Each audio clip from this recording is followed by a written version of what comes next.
of the Writer's Workshop, Writer's Bootcamp. This is going to be about visual elements and how to integrate your writing with graphics, which of course I'm sure you know by now is a big part of scientific writing and research writing. And if there's time, I'd like to show how that applies to the poster. I think I asked last time how many people are expecting to use a poster at some point. Yeah? Okay. Have you had any kind of guidance on that? On Twitter, I've seen some advice and stuff. On Twitter, yeah. Okay, I'll try to give you a little more than that.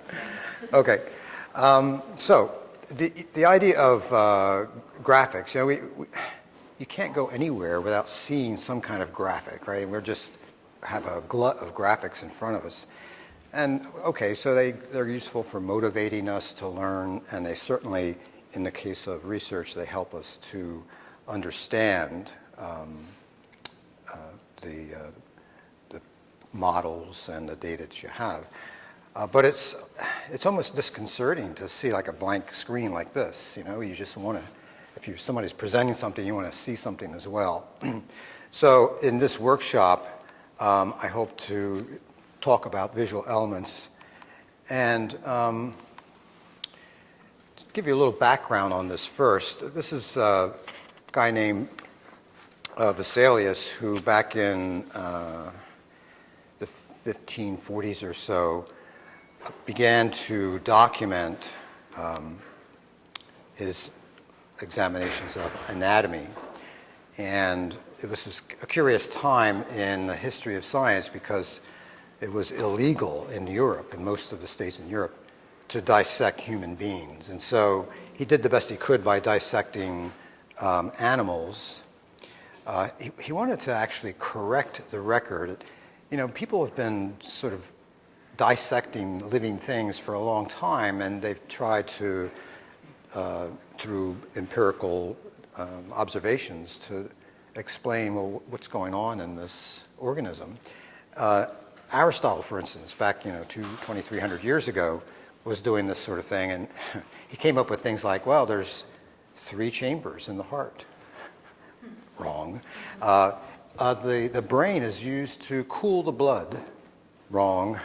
So in the beginning of the Renaissance, people were aware that these things weren't quite right, and so there was a lot of effort to understand in the correct way what's going on. So here's Vesalius. Another person in that era is Galileo, who of course turned his eyes in the other direction up and made lots of observations about the celestial bodies, in particular the moon. Now when it comes to us in the field of research, I think it's useful to have certain ideas in mind when you're approaching graphics. So this is what I'm trying to do today, is to explain the importance of visual items, to position visual elements in a way that's effective, and then to refer to visual elements. And that includes captions for your figures.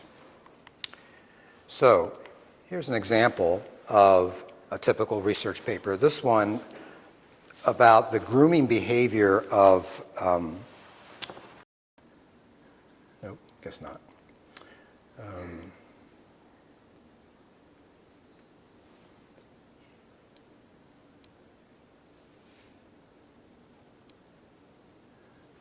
Oh well.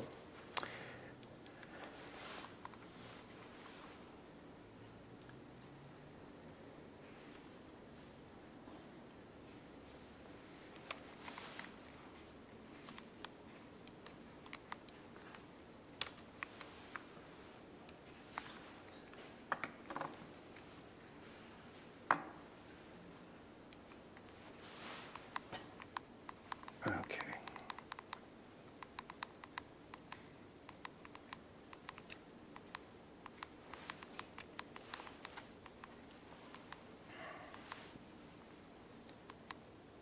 So, just as was true with all the other workshops, the actual principles of writing, and in this case of integrating graphics with text are quite simple. So the first point, of course, is to choose the graphics or to create the graphics that are appropriate to your purpose, and then to place them strategically. And that usually means placing them directly after the textual reference, because if the reader is reading along and encounters a graphic before it's referred to, you can understand the confusion that will arise. So always try to place the graphic after it's mentioned in the text. And then when you do reference the graphic for the first time, do so in a way that introduces the graphic element and that explains it in some way to make the reader understand, well, what am I going to supposed to get out of this? And of course, try to do this all without too many words. And here's where some of the other workshops come into play into this one about graphics. Now, there are two ways you can refer to graphics or visual elements in your writing. One is the direct way, which is to include some reference to the graphic in either the subject or the object position of the sentence. So if you say, well, figure 1 explains, that would be a direct reference. On the other hand, you could choose the indirect method, which places the graphic in a kind of subordinate position because you don't want to particularly call attention to it, but you want to reference it in case the reader would like some visual support. That usually happens in parentheses. So, with respect to annotating the actual graphic, that's done with, of course, captions, and some principles here to consider when you're using captions is to treat them really as sort of in-text citations. In some ways, citations and graphics perform the same kind of function for the reader. They're a way of supporting what you're saying. And the content of a caption will be a kind of journalistic thing. You've heard of the who, what, when, where, and so forth. A simple sentence that says all those things, answers all those questions, is appropriate for that reason. So here's an example, again from the research record, this one from biology. Who would think that you would test out ecstasy on zebrafish? I mean, come on. Anyway, this is an interesting study because they found that these creatures, again, this is a gratuitous graphic, but just to point out what they're experimenting on. So they gave them various levels of ecstasy, and I mean, they got what you would expect, you know. So here is the interesting graphics of showing the movement of these fish under various concentrations of ecstasy. And you can see that the control seems to be more or less a random aggregate of data here. But as you increase the levels of ecstasy, I mean, you can imagine the fish would probably want to get out of the tub, right?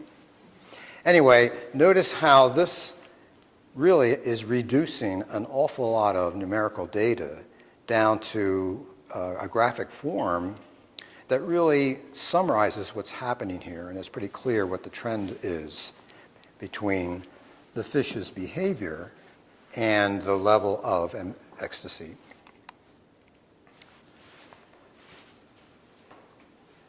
So here is another set of graphs that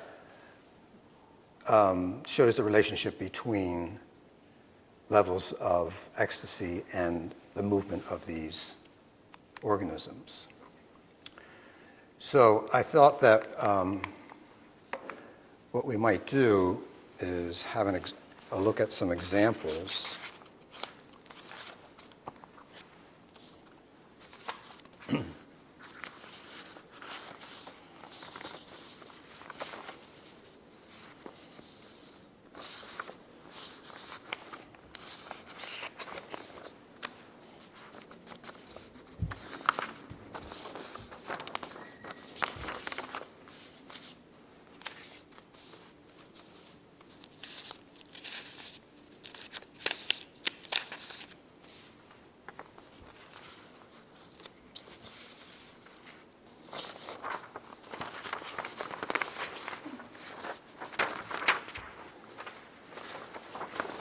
you don't mind sharing that copy, I'm a little short on them. We'll share it. You guys can. Oh, okay. Yeah, just go to your back there.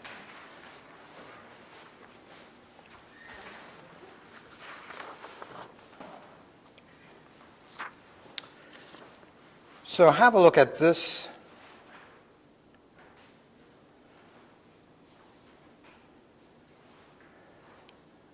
These excerpts from the study on the lobster larvae.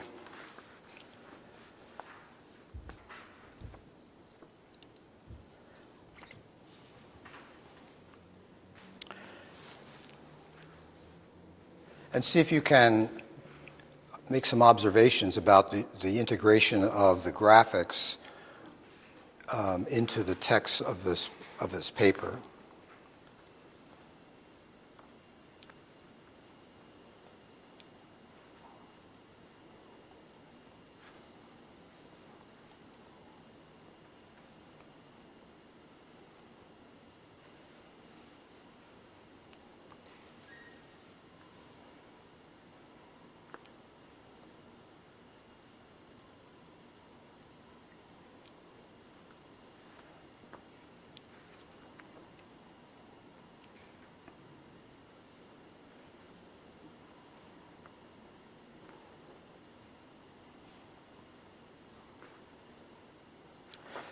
So notice under the results section, what sort of references do you have to the graphic element, figure 1? This is the indirect, yeah. And so this is a way to refer to the graphic in a way that's incidental, that says, oh, by the way, here it is. You can sort of skip over it if you want. But then when you get to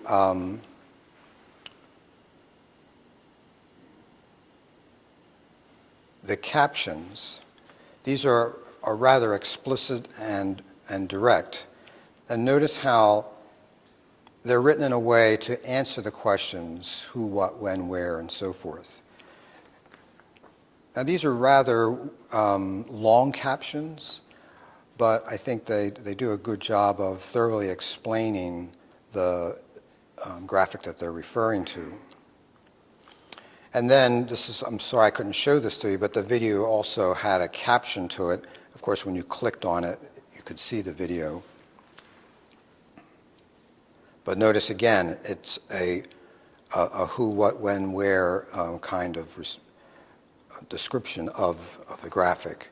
Grooming behavior is the what, larvae is the who, its third maxillipeds is the where. I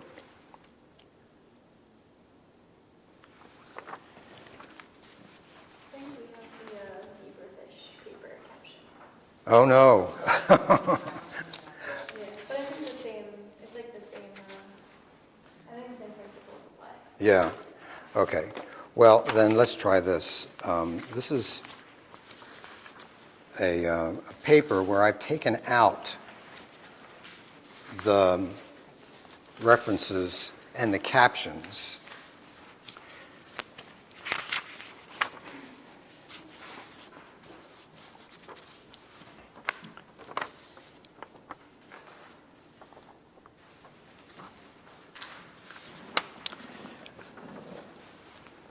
So this is a study about the difference between dog fleas and cat fleas in terms of how far they can jump.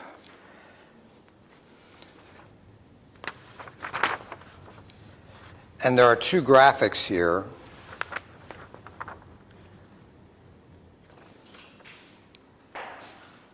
I've removed the references from the text, and I've also removed the captions. So I'd like you to take a hand at reconstructing those references.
So if you have access to the Google Doc here, you can add your own up under one of these blanks called caption.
So can we talk about these? Have you taken a crack at them yet? So we have one here on the screen, average jump lengths of C. canis and C. phaeolus fleas. I'm sure glad you abbreviated that Latin word. So this pretty much describes the figure pretty well, doesn't it? And notice how these captions can be either phrases, incomplete sentences, or if you wanted to take more time to explain them, you might create a full-blown complete sentence. Anybody put anything in for the next one? No, okay. So for this one,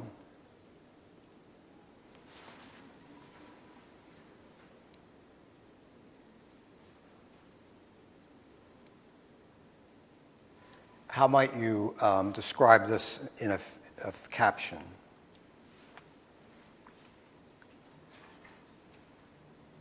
The average height jump of fleas per species over 30 centimeters.